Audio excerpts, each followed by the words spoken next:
مسئولان سوای برق تاجیکستان از بیکار شدن لیمیت نیروی برق در کشور خبر دادند. بختیار رحمتزاده، معاون مدیر کل شرکت شبکه‌های تقسیمات برق مسئول تقسیمات نیروی برق در تاجیکستان به خبرگزاری روسی سپوتنیک تاجیکستان گفت از هفتم مای سال 2024 تمام محدودیت‌های انتقال برق در کشور لغو شده است. اهالی کشور اولو در شبانه روز 24 ساعت برق دسترس میکنند و هیچ گونه محدودیت یا لیمیت وجود ندارد، گفته است بختیار رحمتزاده. ساکنان با اظهار خوشحالی از بیکار شدن لیمیت باز هم نگرانند که این فراوانی آیا تا کی دوام خواهد کرد و آیا تیرمو و زمستان آینده پای نامبارکش را دیگر باره به خاک تاجیکستان نخواهد ماند. تاجیکستان چند ده ساله باز به ویژه در فصل سرما و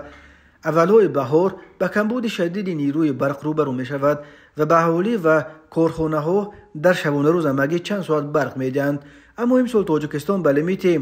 برای دست کم 6 سال آخر بی سابقه روبرو شد. محدودیت ها در تامین اهالی با نیروی برق در کشور هنوز در پایان ماه سپتامبر سال 2023 جاری کرده شد، ولی چند ماه اول اساساً مناطق دیهات را فرا می گرفت. اما بالاخره پای نامبارک لیمیت برق بعد چند ماه تخت و تازش در منطقه های دیهات در نیمه دوم ماه فوریه به شهرهای تاجیکستان از جمله به پایتخت شهر دوشنبه رسید